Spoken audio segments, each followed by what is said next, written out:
Perkenalkan, kami dari kelompok 4 ingin mempresentasikan hasil big project kami dengan judul Pengaruh Indeks Pembangunan Manusia dan Tingkat Pengangguran Terbuka terhadap Jumlah Penduduk Miskin di Pulau Jawa. Kami di sini akan memulai di bab pertama, yaitu pendahuluan. Indeks Pembangunan Manusia atau IPM merupakan indikator yang mencerminkan kualitas hidup masyarakat melalui 3 dimensi utama: kesehatan, pendidikan, dan standar hidup. Tingkat pengangguran terbuka juga menjadi faktor penting dalam analisis ini. Data menunjukkan bahwa meskipun tingkat pengangguran di Pulau Jawa mengalami penurunan dari tahun 2013 hingga 2023, dampaknya terhadap kemiskinan tidak selalu sejalan. Fenomena yang terjadi di Pulau Jawa menunjukkan bahwa meskipun ada peningkatan dalam IPM, beberapa provinsi masih menghadapi tingkat kemiskinan yang signifikan. Fenomena ini menjadi lebih kompleks ketika mempertimbangkan rasio tergantungan, yaitu proporsi penduduk non-produktif, anak-anak, dan lansia terhadap penduduk produktif. Rasio ketergantungan yang tinggi dapat memberikan beban tambahan pada individu yang bekerja, sehingga mempengaruhi kemampuan mereka untuk keluar dari kemiskinan. Selanjutnya, masalah kemiskinan di Indonesia, khususnya di Pulau Jawa, membutuhkan peran aktif kebijakan pemerintah yang berfokus pada peningkatan kualitas hidup masyarakat.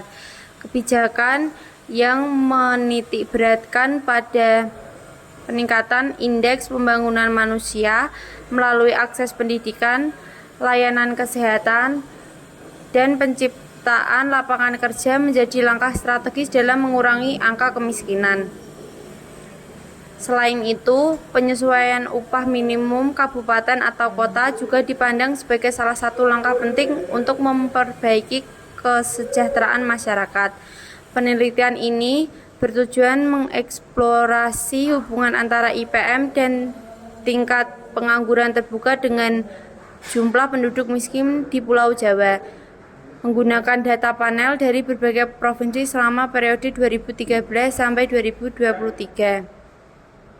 Secara keseluruhan, penelitian ini menyoroti pentingnya pendekatan holistik dalam menangani kemiskinan yang tidak hanya berfokus pada aspek ekonomi, tetapi juga pada peningkatan kualitas hidup masyarakat secara menyeluruh. Dengan memahami hubungan antara variabel-variabel tersebut, pemerintah dapat merancang kebijakan yang lebih efektif untuk mengurangi kemiskinan dan meningkatkan kesejahteraan masyarakat. Selanjutnya masuk di rumusan masalah. Yang pertama, bagaimana pengaruh IPM terhadap jumlah penduduk miskin di Pulau Jawa? Yang kedua, bagaimana pengaruh tingkat pengangguran terbuka terhadap jumlah penduduk miskin di Pulau Jawa? Yang ketiga, apakah terdapat interaksi antara IPM dan TPT dalam mempengaruhi jumlah penduduk miskin di Pulau Jawa?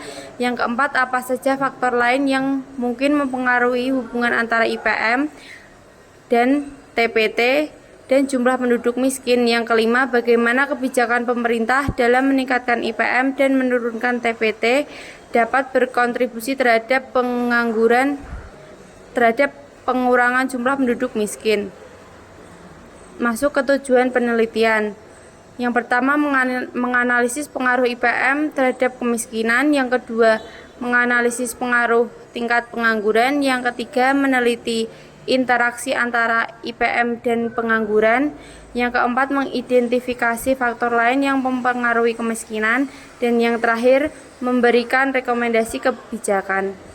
Nah, baik, jadi kita lanjut ke bab 2, yaitu data dan alat analisis. Jadi penelitian kami menggunakan data sekunder, yaitu data-data yang kami kumpulkan di platform-platform di internet, dan data yang kami ambil adalah data yang mewakili variabel-variabel pada fokus penelitian ini, yaitu data indeks pembangunan manusia, data tingkat pengangguran terbuka, dan data tingkat kemiskinan di Pulau Jawa. Lanjut, yang kedua adalah prosedur pengumpulan data. Jadi pengumpulan data pada penelitian ini kami menggunakan DPS untuk mengumpulkan sampel berjumlah 20 berisi data indeks pembangunan manusia, tingkat pengangguran terbuka, dan jumlah penduduk miskin di Pulau Jawa pada tahun 2023.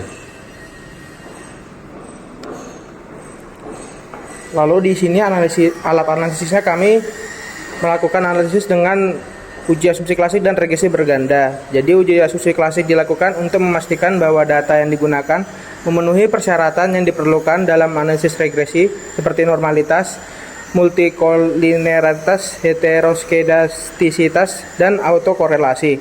Setelah itu, analisis regresi berganda diterapkan untuk mengidentifikasi hubungan antara variabel independen dan dependen dengan tujuan untuk menguji hipotesis yang telah ditentukan dalam penelitian.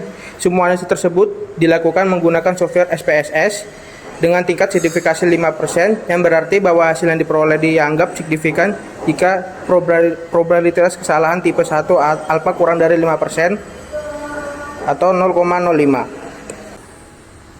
Oke, untuk selanjutnya kita masuk di bab 3, yaitu analisis data dan pembahasan. Penelitian ini menggunakan pendekatan kuantitatif berbentuk regresi berganda. Jenis data yang digunakan adalah data sekunder pada tahun 2023. Lalu untuk sampel yang digunakan dalam penelitian ini adalah kabupaten kota di Pulau Jawa. Penggunaan data pada tahun 2023 dikarenakan tahun tersebut adalah tahun terkini yang memiliki ketersediaan data paling lengkap.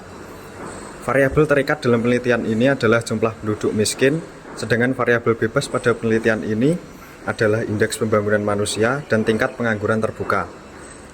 Data yang digunakan bersumber dari Badan Pusat Statistik setiap provinsi di Pulau Jawa.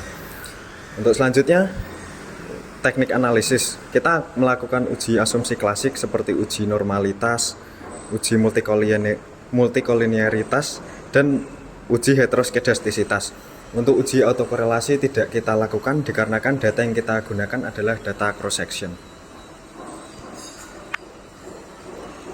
Ya, setelah dilakukan uji asumsi klasik dan dipastikan data lolos uji asumsi klasik, selanjutnya kami melakukan uji statistik, yaitu yang pertama melakukan uji pengaruh variabel independen secara parsial, di mana uji T digunakan untuk menguji apakah variabel independen berpengaruh terhadap variabel dependen.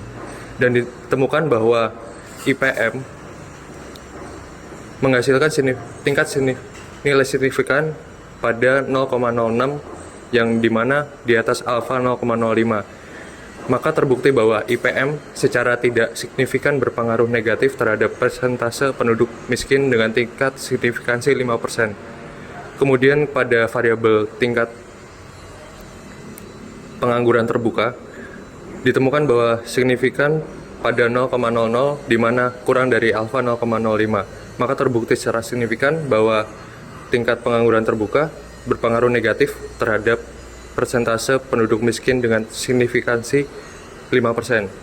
Selanjutnya dilakukan uji pengaruh variabel independen secara simultan, di mana uji F digunakan untuk menguji apakah seluruh variabel independen secara bersama-sama mempengaruhi variabel dependen. Ditemukan bahwa berdasarkan tabel ANOVA menunjukkan nilai p-value sebesar 0,00. Maka terbukti secara signifikan bahwa secara bersama-sama X1 dan X2 mempengaruhi Y dengan tingkat signifikansi 10%. IPM dan TPT memiliki pengaruh yang signifikan terhadap persentase penduduk miskin secara simultan. Selanjutnya untuk model regresi yang ada yaitu persentase penduduk miskin sama dengan 13,966 kurang 0,019 X1 minus 0,637 X2 plus error, di mana setiap kenaikan IPM sebesar 1 satuan, maka akan terjadi penurunan persentase penduduk miskin sebesar 0,019 satuan. Kemudian setiap kenaikan TPT sebesar 1 satuan, maka akan terjadi penurunan persentase penduduk miskin sebesar 0,637 satuan. Dan ditemukan bahwa kelayakan model regresi terdapat korelasi yang sedang antara X1 dan X2 terhadap persentase penduduk miskin. Dan kemampuan variabel IPM dan TPT dalam menjelaskan variabel persentase penduduk miskin adalah 17% dan sisanya 83% dijelaskan oleh variabel lainnya.